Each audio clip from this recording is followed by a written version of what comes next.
नमस्कार, मैं जितेंद्र यादव। आप सभी का हमारे YouTube चैनल एज ए शिखर में हार्दिक स्वागत है। आज की क्लास में हम लोग पढ़ेंगे क्लास 12 फिजिक्स चैप्टर 1 के कुछ न्यूमेरिकल सॉल्व कराएंगे और ये चैप्टर 1 की लास्ट क्लास होगी। मैंने टोटल इस चैप्टर पर 9 पार्ट बनाया है और जिसमें 4 या 5 पार्ट में शायद थ्योरी है, उसके बाद में टोटल न्यूमेरिकल की क्लास है। तो जितने भी इंपॉर्टेंट न्यूमेरिकल थे उसे मैंने अपनी तरफ से कवर करवा दिया है।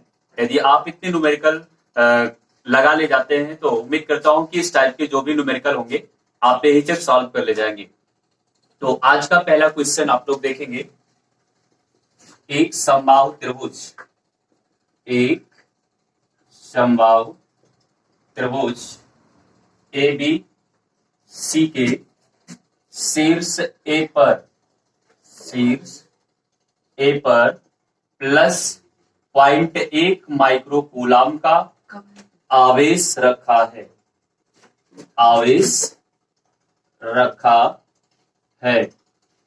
बी तथा सी के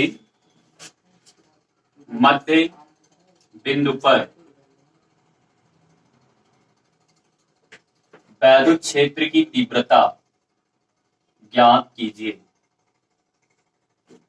वैद्युत क्षेत्र की तीव्रता ज्ञात कीजिए यदि त्रिभुज की प्रत्येक भुजा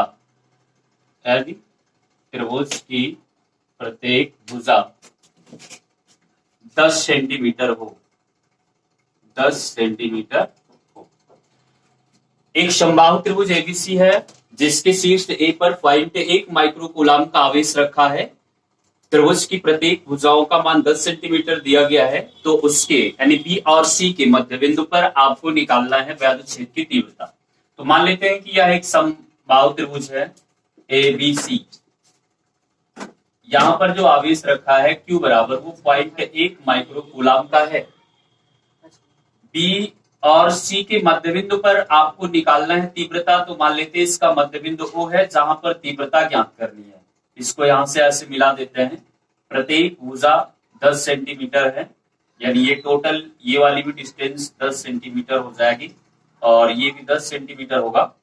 अब ध्यान दीजिएगा कि बी व सी के मध्य बिंदु O हमने मान लिया और यहाँ पर वैद्युत क्षेत्र की तीव्रता फाइंड करना है। तो आप लोग देख रहे हैं कि शीर्ष पर जो यहाँ आवेश रखा हुआ है वह एक बिंदु आवेश है और इस बिंदु आवेश से कुछ दूरी पर वैद्युत क्षेत्र की तीव्रता फाइंड करना है। इसका मतलब क्या है कि आप लोग यही सूत्र लगाएंगे जो हमने पढ़ाया था। बिंदु आवेश के कारण वैद्युत क्षेत्र की तीव्रता E बराबर 1/4πε0 Q/r²। देखिए इस सूत्र को लिखने से ये पता चलेगा कि आवेश तो क्वेश्चन में दिया है लेकिन दूरी नहीं मालूम है। तो हम लोग इस आवेश की उस बिंदु तक की दूरी पता करेंगे जहां पर तीव्रता फाइंड करना है। तो इस वाली दूरी को निकालने के लिए आप लोग यहाँ देखिए, तो ये अगर बात की जाए तो ये लंब है और ये भी लंब है। तो चाहे ये वाला त्रिभुज सॉल्व किया जाए चाहे ये वाला त्रिभुज सॉल्व किया जाए, क्योंकि ये दोनों त्रिभुजों में कॉमन है। तो दोनों त्रिभुजों से चाहे जिसमें से सॉल्व करेंगे तो ये वाली भुजा निकल जाएगी बाई पाइथागोरस प्रमेय। तो आप लोग यहाँ पर देख रहे हैं कि ये वाली भुजा कर्ण है और अगर हम इसकी बात करें तो ये वाली जो टोटल होगी डिस्टेंस ये 5 सेंटीमीटर हो जाएगा। क्योंकि त्रिभुज से रिलेटेड एक थ्योरम होती है कि शीर्ष से सम्मुख भुजा पर डाला गया लंब उस भुजा को समद्विभाजित करता है। तो ये टोटल जो डिस्टेंस 10 सेंटीमीटर थी तो इतनी कितनी हो जाएगी 5, ये वाली भी 5, ये 10। तो दोनों त्रिभुजों में सेम स्ट्रक्चर है, चाहे जिससे हम ये वाली भुजा फाइंड कर सकते हैं। तो आप लोग त्रिभुज एबीसी को सॉल्व करेंगे। आप लिखेंगे त्रिभुज एबीसी में पाइथागोरस प्रमेय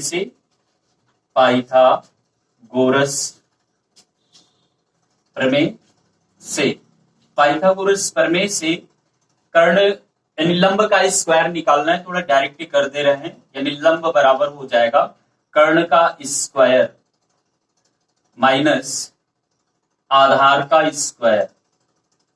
तो कर्ण ये लंब बराबर हो जाएगा, इसका मान है 10 धाम 100 और ये 5 बचे 25। तो OA का मान आएगा रूट में 75 सेंटीमीटर। कहने का मतलब क्या है कि ये वाली जो भुजा आ रही है वो आपकी 75 सेंटीमीटर आ रही है। तो अब देखिए ध्यान दीजिएगा कि ये 75 सेंटीमीटर दूरी हो जाएगी, यानी r बराबर हो जाएगा रूट में 75 है, तो r बराबर हो जाएगा रूट में 75 सेंटीमीटर। इसको मीटर में कन्वर्ट कर लीजिए, 75 इंटू 10 की पावर ये -2 मीटर हो जाएगा, क्योंकि आवेश कूलाम में रखना पड़ेगा, और आवेश जो क्यू बराबर दिया है वो 0.1 माइक्रो कूलाम दिया है। इसको कूलाम में चेंज करेंगे तो 0.1 इंटू 10 की पावर -6 कूलाम हो जाएगा। ये बात मैंने कई क्वेश्चंस में आपको बताया कि 1 माइक्रो कूलाम बराबर होता है 10 की घाते -6 कूलाम। 1 माइक्रो कूलाम बराबर 10 की घाते -6 कूलाम। तो अब दूरी पता चल गई, आवेश पता चल गया, तो वैद्युत क्षेत्र की तीव्रता निकालने में कोई डाउट नहीं है। अब डायरेक्ट हम लोग वैद्युत क्षेत्र की तीव्रता निकालेंगे। तो अब यहां पर लिखना पड़ेगा बी व सी के मध्य बिंदु पर, बी व सी के मध्य बिंदु पर वैद्युत क्षेत्र की तीव्रता, वैद्युत क्षेत्र की तीव्रता E बराबर 1/4πε0 Q/r² से। तो इसकी वैल्यू 9 × 10 की घाते 9, और Q की वैल्यू कितनी है 0.1 तो 10 की पावर -6, R रूट में 75 इंटू 10 की पावर -2। वैल्यू हमने पुटअप कर दिया है। अब इसे सॉल्व करेंगे तो ये आपका, इसे ऐसा कर सकते हो,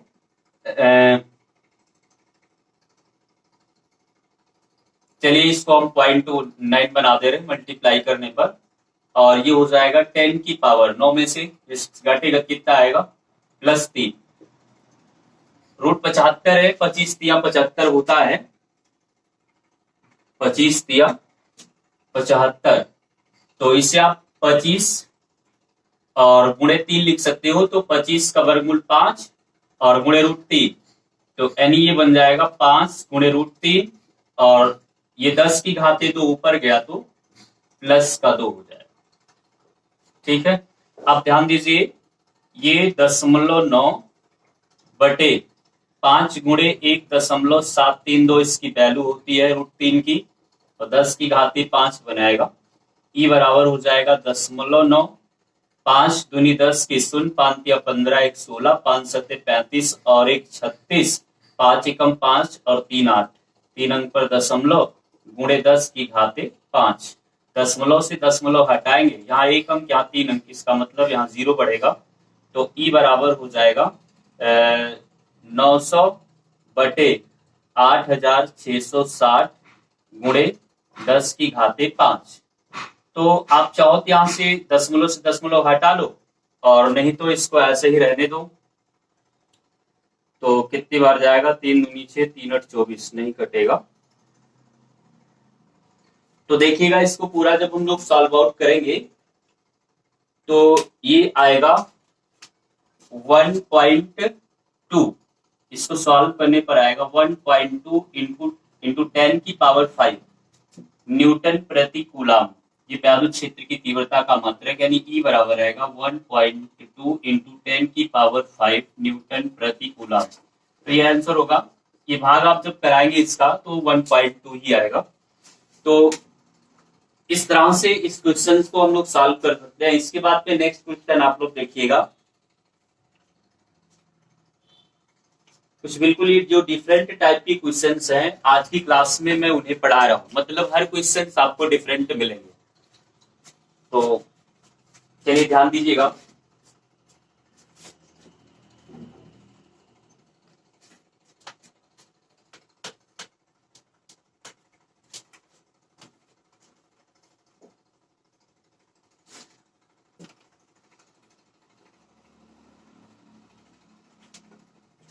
अगला क्वेश्चन है, भुजा ए वाले वर्ग के चारों शीर्षों ए बी सी डी पर एक समान आवेश क्यों रखा है। सेकेंड क्वेश्चन है, भुजा ए वाले एक वर्ग के शीर्षों ए बी सी डी पर एक समान आवेश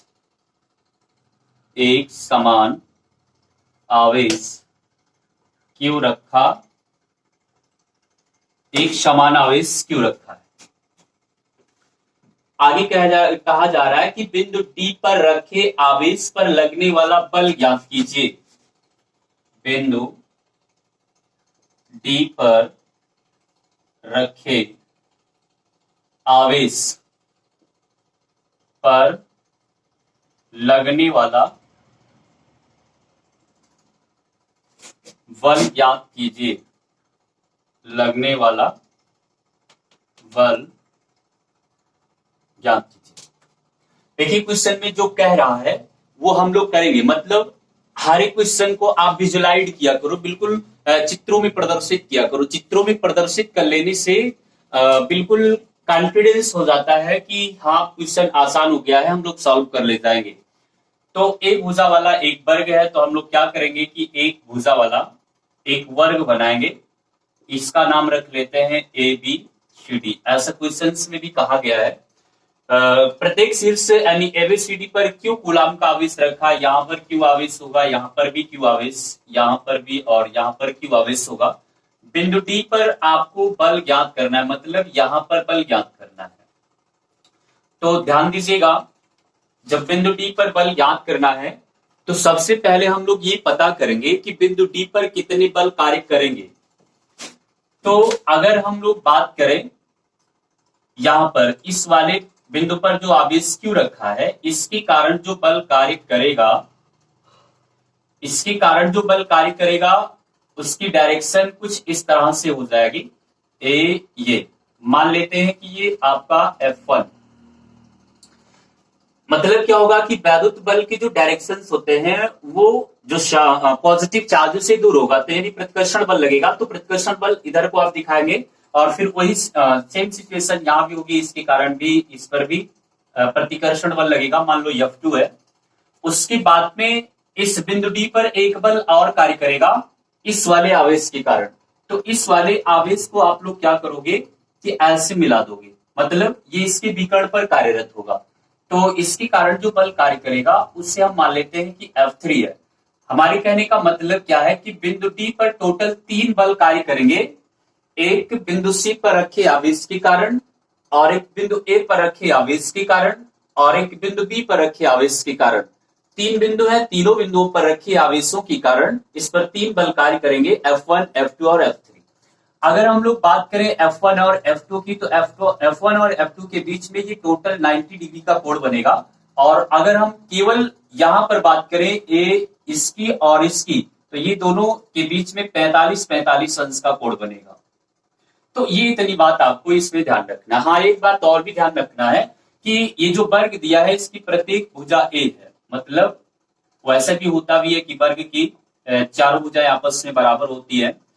तो अगर हम इस आवेश से बात करें तो इसकी दूरी तो यहाँ पता है बल निकालने के लिए बाई कूलाम के नियम से, और उसके बाद इसके कारण निकालने के लिए भी दूरी मालूम है। लेकिन इस वाले आवेश के कारण यहां तक की दूरी नहीं मालूम है जहां पर बल कार्य कर रहा है। तो ये तो वर्ग का विकर्ण है, तो वर्ग के विकर्ण का सूत्र होता है भुजा गुणे √2। इसका मतलब क्या है कि BD बराबर कितना हो जाएगा, A√2। तो यानी कहने का मतलब है कि AD का जो मान दिया है वो AD बराबर आप कर सकते हैं AB बराबर BC और बराबर CD बराबर A है। और अगर हम इसकी बात करें BD की, तो BD हो जाएगा A√2। क्यों? क्योंकि वर्ग के अगर चारों भुजाएं मालूम है, नहीं कोई भी एक भुजा मालूम हो तो उसका विकर्ण ज्ञात करने का ये सूत्र होता है भुजा गुणे √2। तो ये हो जाएगा भुजा A और √2 होता है ये सूत्र में। तो ये बातें निकल गई। अब हम लोग क्या करेंगे, सबसे पहले इन तीनों बलों को निकालेंगे, उसके बाद में इस पर परिणामी बल F निकालेंगे। तो बारी बारी बलों को निकाल लिया जाता है। तो सबसे पहले लिखा जाएगा बिंदु ए पर रखे आवेश के कारण कार्य करने वाला बल, या सी के कारण F1 है, इसके कारण F2 है, फिर इसके कारण F2, क्रमशः निकाल दे रहे। लिखेंगे बिंदु सी पर रखे आवेश के कारण कार्यरत बल कार्यरत बल F1 बराबर कूलाम का नियम चलेगा, एक आवेश यहाँ रखा है, एक आवेश यहाँ रखा है, तो लिखेंगे 1/4 पाई epsilon naught Q1 Q2 upon R square. तो F1 बराबर हो जाएगा 1/4 पाई एप्सिलॉन नॉट, ऐसे रहने दीजिए, Q1 भी Q है, Q2 भी Q है, तो Q का स्क्वायर, R का मतलब है कि A का स्क्वायर। तो ये तो निकल गया हमारा F1। उसके बाद में इसके कारण निकालेंगे, यानी बिंदु A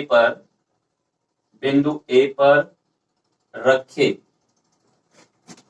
बिंदु A पर रखे आवेश के कारण बल, आवेश के कारण कार्यरत बल F2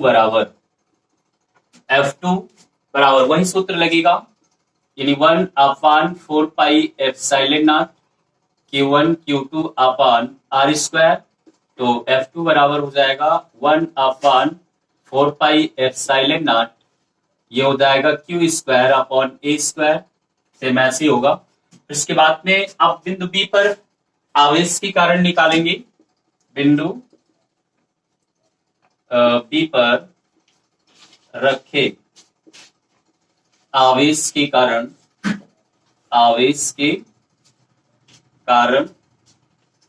कार्यरत बल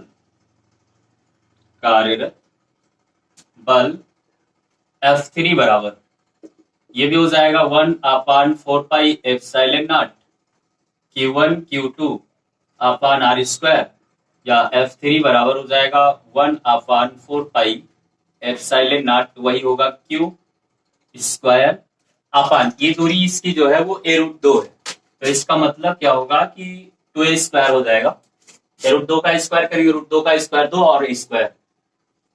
तो तीनों बल क्रमशः निकल चुके हैं। अब हम लोग निकालेंगे परिणामी बल, लिखेंगे परिणामी बल F बराबर, परिणामी बल F बराबर F1 cos थीटा, उसके बाद में F2 cos थीटा प्लस, क्योंकि F1 और F2 45 अंश की कोण बना रहे, तो ये हो जाएगा F1 की value 1/4 pi epsilon not Q square upon A square into cos 45, और ये भी सेम वही होगा 1/4 पाई epsilon not Q square upon A square into cos 45, फिर plus 1/4 pi epsilon not Q square upon 2A square.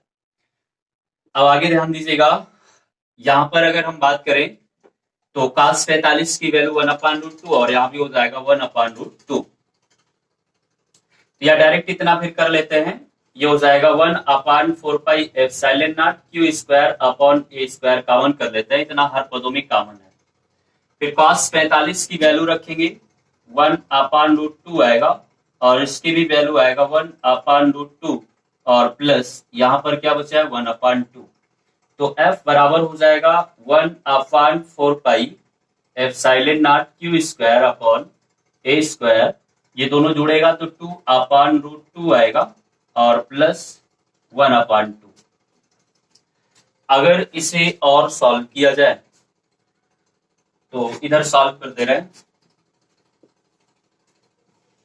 देखो F equal to हो जाएगा 1/4 पाई epsilon not, और उसके बाद में इसको अंदर में जब सॉल्व करेंगे तो 2 दूना 4 प्लस √2 और बटे 2√2, या F बराबर होगा 1/4 पाई एप्सिलॉन नॉट। इसमें अगर हम लोग चाहें तो परमीकरण करा दें, तो देखते वैल्यू क्या आ रही है, हर समान कर लेते हैं, इसमें ऊपर नीचे 2 का गुणा होगा और इसमें √2 का गुणा होगा, तो कितना बन जाएगा 1/4 पाई एप्सिलॉन नॉट, 2 दूनी 4 प्लस √2, ये बन गया 4 प्लस √2 और बटे 2√2, एक के बाद है। अब इसके बाद में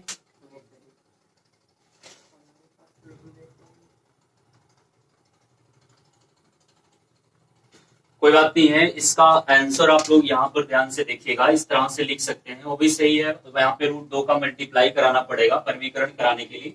इसको आप लिख सकते हैं 2/√2 प्लस 1/2। तो ये पूरा सॉल्व करके परमीकरण कराने से कहीं अच्छा है कि केवल इसी का परमीकरण करा लिया जाए। इसका जब परमीकरण कराएंगे तो इस तरह से हो जाएगा। अब कुल मिलाकर के आएगा कितना, ध्यान दीजिएगा, F इक्वल टू आएगा 1/4πε0 Q² अब ये बन जाएगा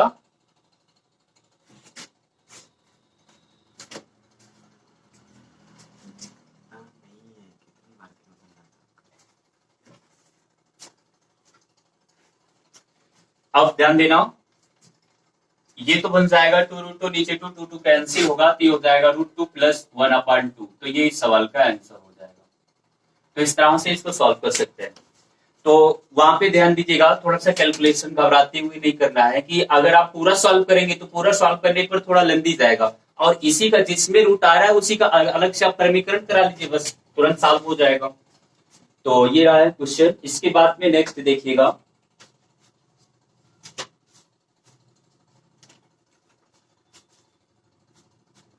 धातु की दो सूक्ष्म गोलियां एक दूसरे से 1 मीटर की दूरी पर स्थित हैं।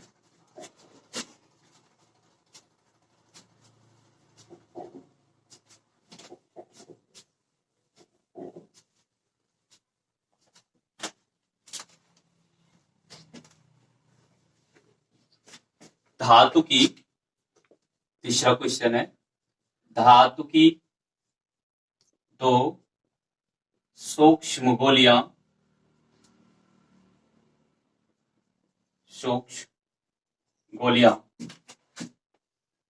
एक दूसरे से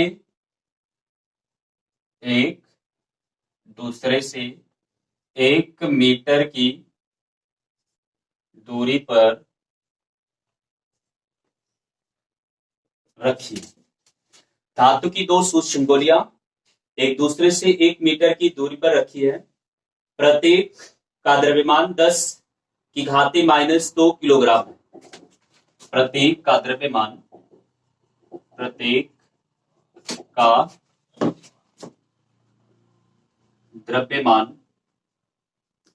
10⁻² किलोग्राम। एक गोली से दूसरी गोली पर कितने इलेक्ट्रॉन स्थानांतरित कराए जाएं? एक गोली से दूसरी गोली पर कितने इलेक्ट्रॉन स्थानांतरित कराए जाएं? कितने इलेक्ट्रॉन स्थानांतरित कराए जाएं कि कितने इलेक्ट्रॉन स्थानांतरित कराए जाएं कि उनके बीच वैद्युत आकर्षण बल, उनके बीच कार्यरत वैद्युत आकर्षण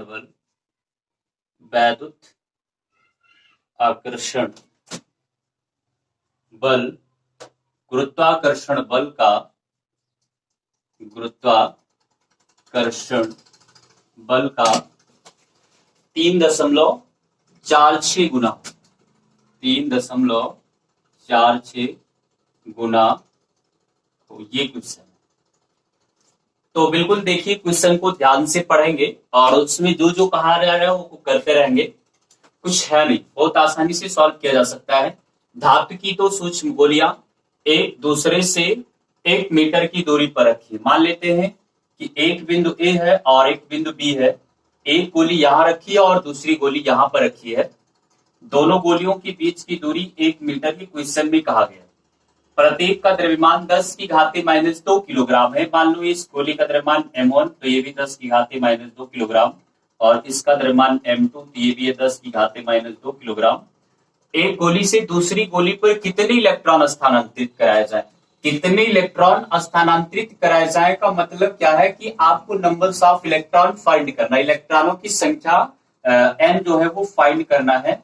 m1 बराबर m2 ये बराबर दिया 10 की घाते -2 किलोग्राम। आर की बात करें तो आर बराबर 1 मीटर है। चलिए ठीक है। अब इस वाली गोली से इस वाली गोली पर कितने इलेक्ट्रॉन स्थानांतरित कराया जाए ये पता करना है। आगे कह रहा है कि उनके बीच कार्यरत जो वैद्युत बल है वो गुरुत्वाकर्षण बल का 3.46 गुना है। वैद्युत बल को हम लिखेंगे एफ ई, इलेक्ट्रिक फोर्स, और उसके बाद में गुरुत्वाकर्षण बल को लिख देते हैं एफ सी, मतलब ग्रेविटेशन फोर्स, और ये हो जाएगा 3.46। ये गुना है तो इसमें गुना करेंगे। तो ये सवाल में कंडीशन लगा रखा है कि अगर कोई चीज हमको नहीं पता होगी तो इस कंडीशन से सबसे पहले वो चीज हम पता करेंगे, या इस कंडीशन को आप सॉल्व करते हुए जाएंगे तो जाहिर सी बात है कि जो नंबर्स ऑफ इलेक्ट्रॉन आपको फाइंड करना है, इलेक्ट्रॉनों की संख्या, वो निकल आएगी। तो आप ध्यान दीजिएगा, यहाँ पर जो कंडीशन दिया है वो वैद्युत बल और गुरुत्वाकर्षण बल के बीच में संबंध दिया है। क्योंकि बात ये आती है कि अगर हम गोलियों की बात करें, इलेक्ट्रॉन स्थानांतरित कराया जा रहा है, तो इसका मतलब क्या है कि वो आवेश युक्त है। तो आवेश युक्त है तो जाहिर सी बात है कि इनके बीच में एक वैद्युत बल कार्य करेगा। कहने का मतलब क्या है कि इनके बीच एक वैद्युत बल एफ कार्य करेगा। उसके बाद में अगर दो भिन्न भिन्न द्रव्यमान वाली वस्तुएं या समान द्रव्यमान की कुछ दूरी पर रखी हो, तो ये गुरुत्वाकर्षण के नियम से होता है कि उनके बीच में एक बल कार्य करता है, और उस गुरुत्वाकर्षण बल का मान जो होता है F बराबर कैपिटल G m1 m2 अपान r स्क्वायर होता है। कूलाम के नियम से अगर हम वैद्युत बल की बात करें तो ये होता है 1 upon 4 pi epsilon naught q1 q2 upon r square. ये दोनों बलों मतलब दोनों बलों के मान होते हैं। तो इसका मतलब क्या है कि इस पर एक बल और कार्य करेगा। वो बल कौन सा है? Fc।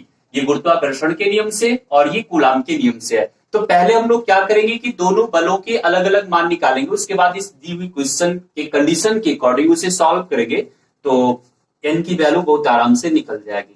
तो सबसे पहले हम लोग निकालेंगे वैद्युत बल।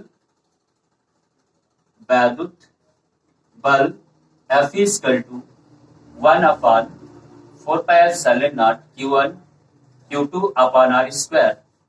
तो F इक्वल टू हो जाएगा ये 1 अपान 4 पाई एप्सिलॉन नॉट, ऐसे रहने दीजिए।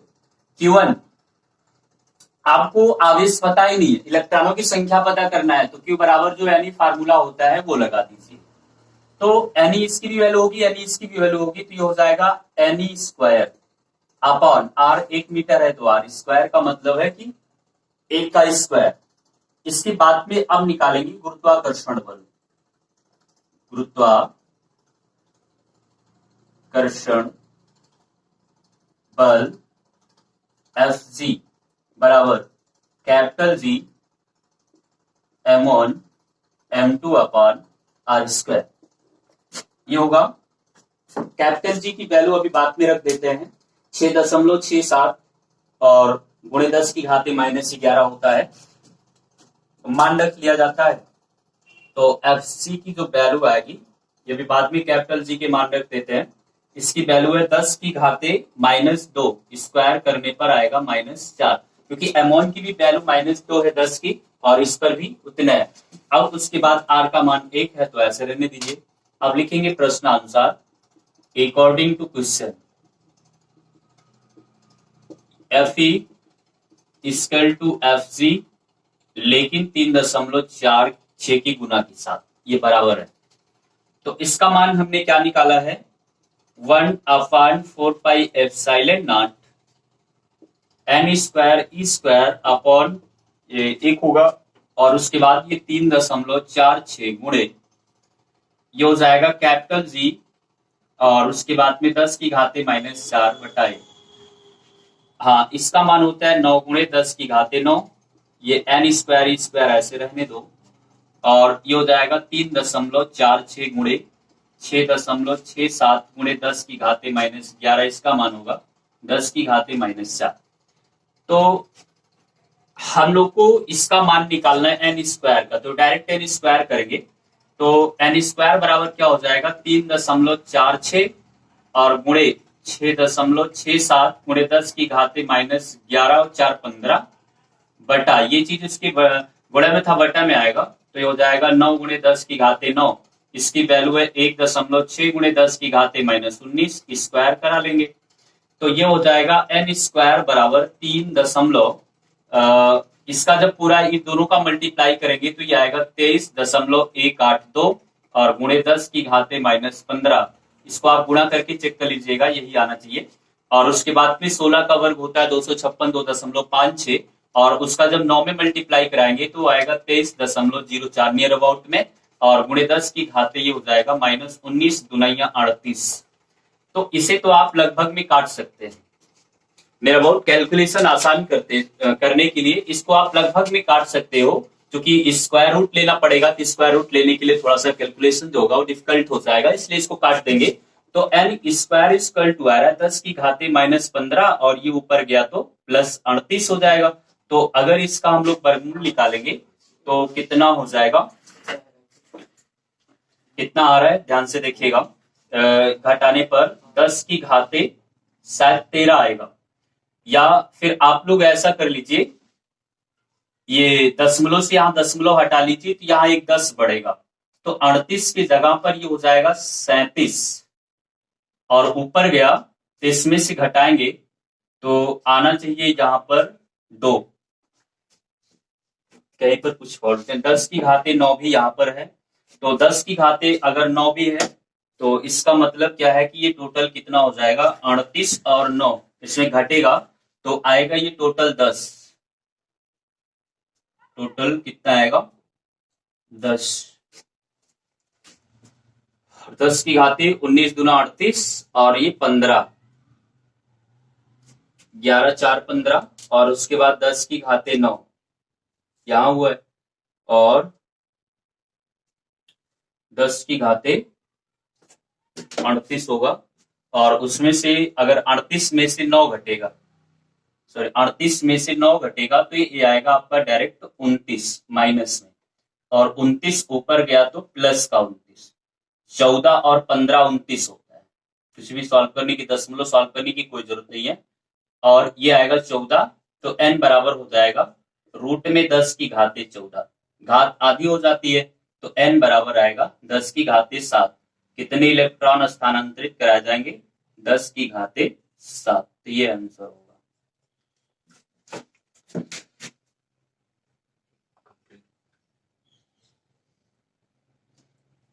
अब इसके बाद में एक लास्ट क्वेश्चन आप लोग देखिएगा।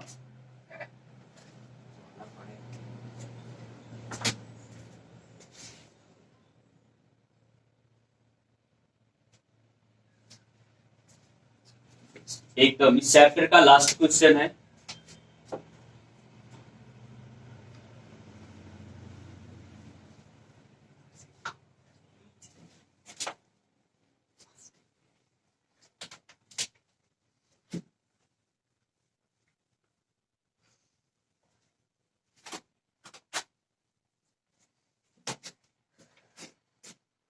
दो ठीक एक जैसी धातु की गोलियां जिन पर